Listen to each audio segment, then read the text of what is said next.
We have our friend Clay Travis with us. He's on radio. He's on Fox. He's on his own site, Outkick, that he created himself. Clay, how are you, sir? I'm doing fantastic. It's good to see you again. I guess I'm not technically seeing you, but I think I saw you at an event down in Florida, and I always see you on Fox News, so I appreciate you having me on. No, it's a pleasure. You're a very sharp dude, and you've written a great book, American Playbook, A Guide to Winning Back the Country from the Democrats.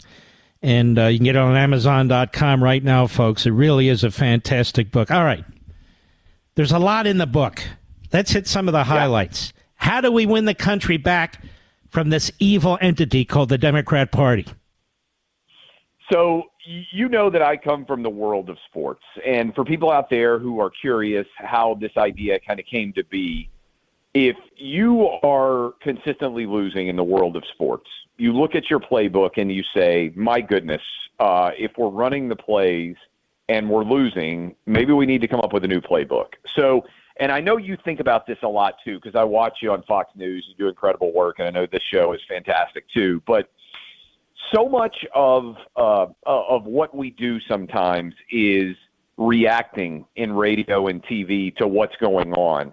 And I really wanted to sit down and kind of not have to worry about reacting necessarily to the news of the day and just think, okay, if I were in charge of putting together a platform, a playbook that would lead to a sound electoral win, what would it look like? And that was the premise I started with. And then I wanted to write it in an accessible, easy to understand, engaging way, because here's the other thing.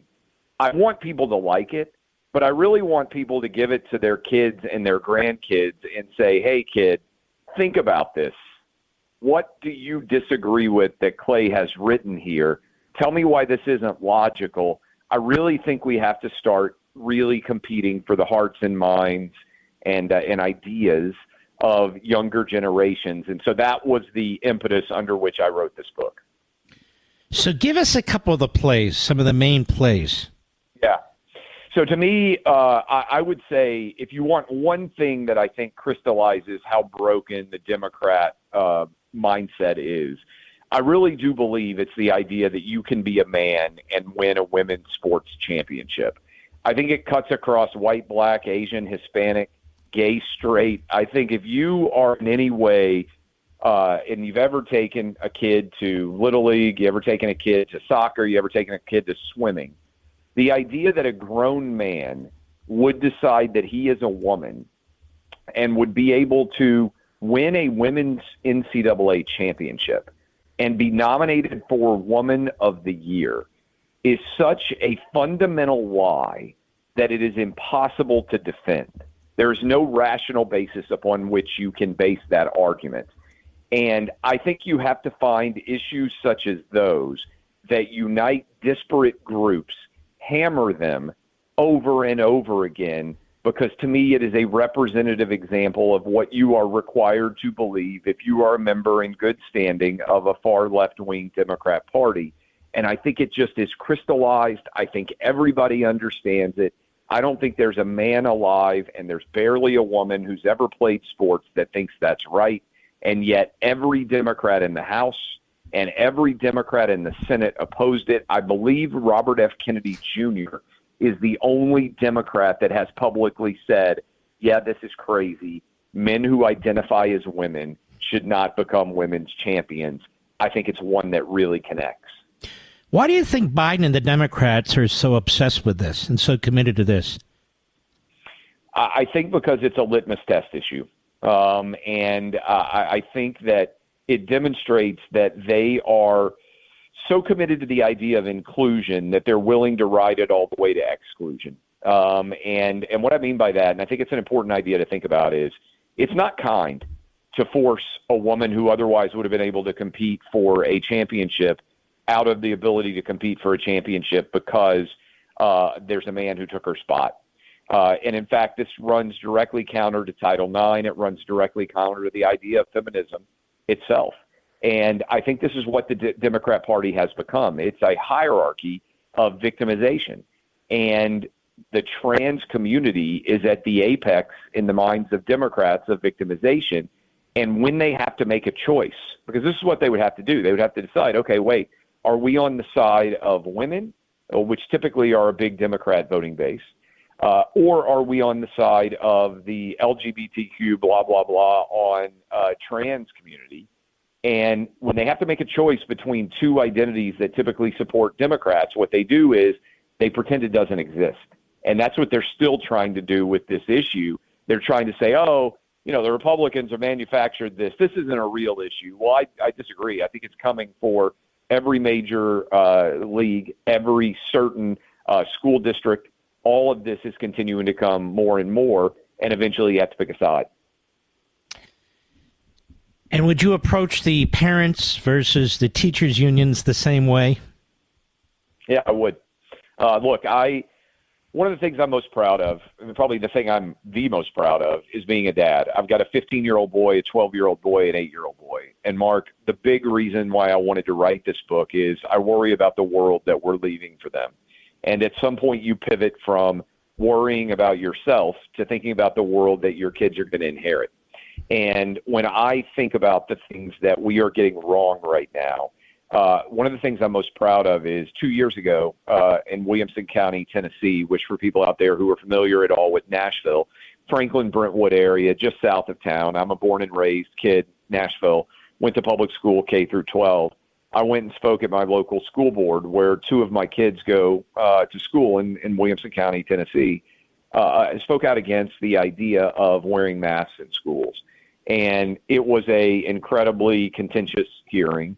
There was Joe Biden ended up talking about it, but I spoke as a parent, not as a guy who talks on the radio or writes books, but just as a parent, that the idea of putting kids in masks was absurd, and the idea of keeping schools closed was absurd. And I fought as hard as I've ever fought for anything against that. And it's one of the things I'm most proud of because I stood up for data, I stood up for science, but more important, I stood up for my kids. And I don't think there's anything more important. And so I think that this election in 24 is going to be won to a large extent by suburban moms. And I think you have to talk to them. I think you have to talk to them directly. And think you have to talk to them about their kids in the way that Glenn Youngkin did in 2021 in Virginia. We have to replicate that nationwide in 24. You know, there's a lot of talk about the Republicans can't win on this issue of abortion. Even when it comes up, they don't know how to respond. I'm going to ask you a question, but I want to carry over after the bottom of the hour. What is it about Republicans that they don't know how to respond? The Democrat position isn't a moderate position. The Democrat position is the most extreme position on the face of the planet, barring maybe North Korea and Iran and China. And so the vast majority of the American public do not support abortion at the last minute. They do not support fanticide. They do not support these things. And Republicans seem incapable of communicating this. So when we come back, Clay Travis, I'd like your input on that as well as other issues. It's really a great book, America. American Playbook, a guide to winning back the country from the Democrats. You can get it right now. It's discounted on Amazon.com. Again, American Playbook, a guide to winning back the country from Democrats. You know, America, there's some really great books out right now. No, we normally have a dearth of great books, but there's some very, very good books, timed mostly by accident, but good fortune for we, the readers. And one of them is American Playbook by Clay Travis, a guide to winning back the country from the Democrats. If you order it right now, Amazon.com, you not only get a discount, it'll be delivered to your front door by tomorrow morning. I want to encourage you to go over there or go to any major bookstore site. You can get it in any major bookstore. Mr. Producer, make sure you put the link on all our platforms, media platforms, please. So, Clay Travis, what is it about Republicans who get tongue-tied about abortion? It's a great question. I think, one, there's a lot of men. And I think men get tongue-tied trying to talk about women's issues in general. But I just took it head on because when I'm out with my wife and with her friends, and some of these friends are persuadable moms about how they're going to vote, they are getting, Republicans are, demagogued on the issue of abortion. They are fear-mongering on it. And so I write in the book, this is what the data shows. There are 10% of people who believe that there should be no exceptions at all, rape, incest, life of a mother. None of that should happen. And certainly you can have that opinion. And there are 10% of people that believe that you should be able to have an abortion in 9th month. That is an opinion I 100% disagree with. But that means 80% of Americans are somewhere between those two poles. And it seems like the conversation almost exclusively focuses on the 10% of Republicans who don't believe there should be exceptions at all.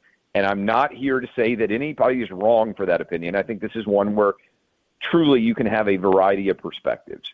But for me, I think every Republican that wants to win a national election needs to come out and say, we can disagree about where exactly the line should be, but there should be, in my opinion, for any Republican that wants to win a nationwide election, an acknowledgement, rape, incest, life of the mother. There are exceptions.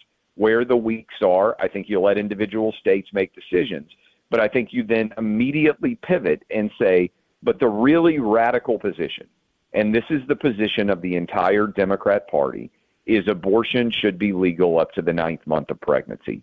And that is murder, and that is wrong, and that is what I'm opposed to. And in that opinion, in my opinion, you get 90% of the American public on your side. And that is the position that I would take, and I think the Republican Party should take, and I don't think it's that difficult to make. In fact, they voted for that, didn't they? Right after the Dobbs decision came out or the leak came out, they voted, I think, except for Manchin, that there should be no exceptions to abortion. There shouldn't be parental notification, and goes on to the most radical position, really almost on the face of the earth. And they never have to answer for that, do they? You got to make the case. You got to be willing to make the case. And what they're going to do instead is, as you well know, they're going to say, oh, if your 14 or 15-year-old daughter gets pregnant, the government's going to show up at your door, and they're going to fearmonger. And that works. Mm-hmm. That works for a lot of moms and that works for a lot of dads, honestly, because one of the biggest fears that a lot of people have is, you have a teenager, they get pregnant at a young age, they don't intend it, and suddenly the government's involved in your family decisions. And I think that works for a lot of voters, and I don't think you can dodge it, and I don't think you can hide. I think you have to forthrightly say exactly what I said, that the Republican Party is opposed to basically third trimester abortions, but certainly 9th month abortions, and that is unacceptable, and that's the conversation we should be having, not the one at the other end of the spectrum that they try to drag Republicans into. That's Clay Travis. The book is American Playbook, a guide to winning back the country from the Democrats. It's all over my social media platforms. You can get it at Amazon.com right now. You can get it at any major bookstore right now. It's out. It's brand new. Tell me this, Clay Travis. Why does somebody like you have to write a book like this for people who've been in politics their whole damn life? And by the way, why is it that nobody has to write a book like this for Democrats? Such a fantastic question. And my wife asked me this question. I said, the reason I have to write it is because I don't think anybody else will write it. And I think so much of it is self-evident. I think the answer is we have become, in many ways, the Republican Party has, a party that's comfortable with losing. And if you're comfortable with losing, you aren't willing to really address the root issues of why you keep losing. And leave aside 2020. 7 of the last 8 elections, Republicans have lost the popular vote. That's not a recipe to win. And I always say when I coach Little League, I say, look, referees are not going to be perfect. But if you play a game that's so close that a referee can decide who won the game, you didn't play well enough. You need to take the game out of the referee's hands. Control what you can control. I don't want to barely win. I want to win where at 11 o'clock East Coast on election night, Rachel Maddow's crying. I want tears streaming down her face.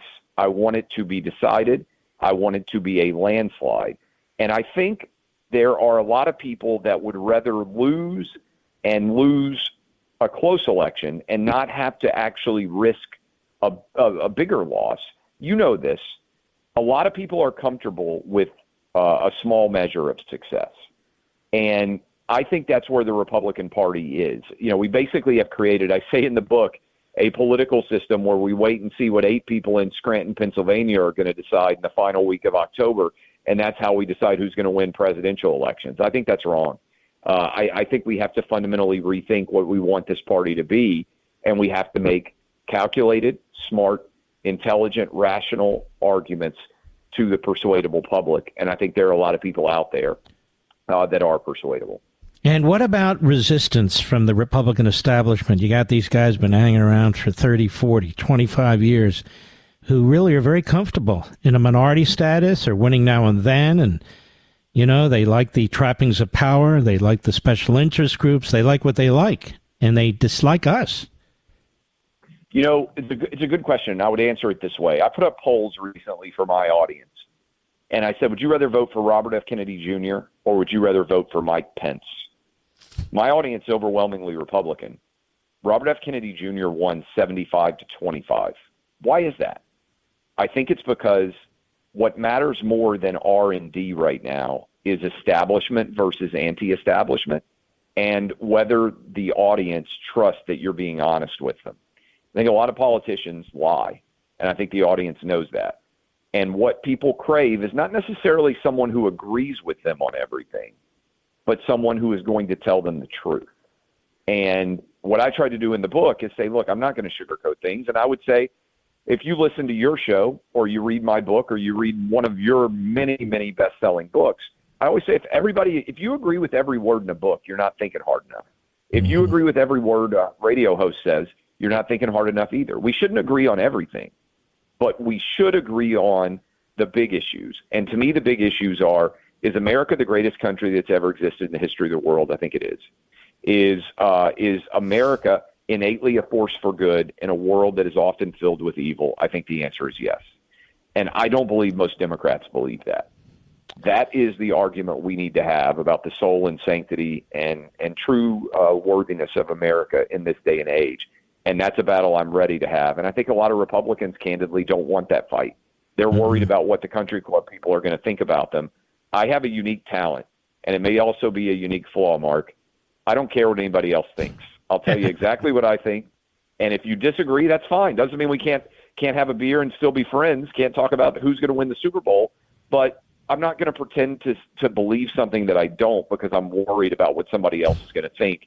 And I think, frankly, our political world is filled with cowards, and a lot of people care way too much what Buffy at the country club thinks instead of thinking about what's best for the country.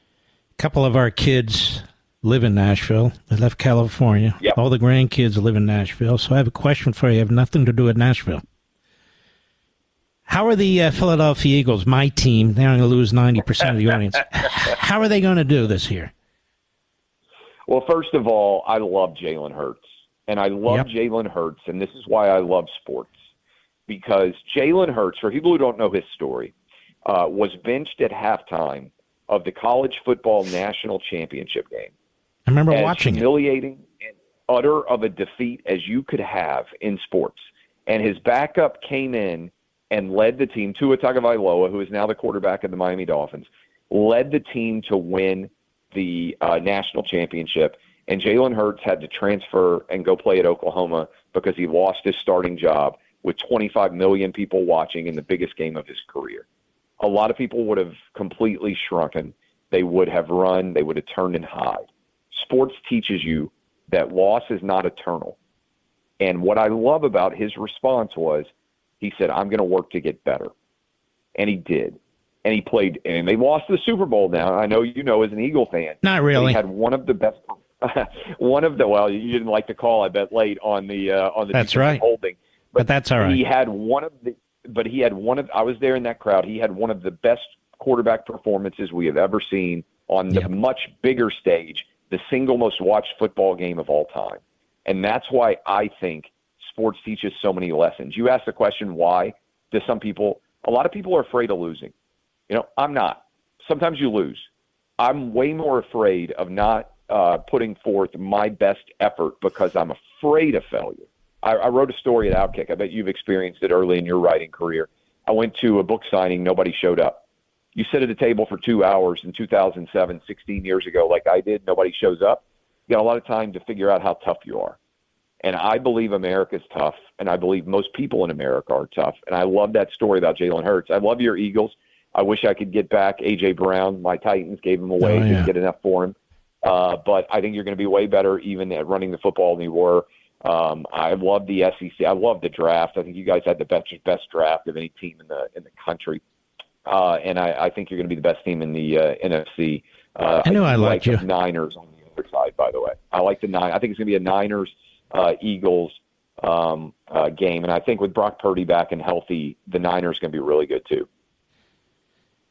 All right, Travis. That's Clay Travis. You know the voice. You know the face. If you watch Fox, he's got a great book, American Playbook, A Guide to Winning Back the Country from the Democrats. I wholeheartedly encourage you to get your copy tonight as soon as you can. Amazon.com, where it's discounted. Other places, too, have it. Any bookstore in America. It's a brand new book. And I want to thank you, Clay. Great job, buddy. Love it. You are a legend. I'm impressed with all the success you have. Look forward to reading a lot more of your books in the years to come, and appreciate you having me on. You be well, my friend. Likewise. Take care of yourself.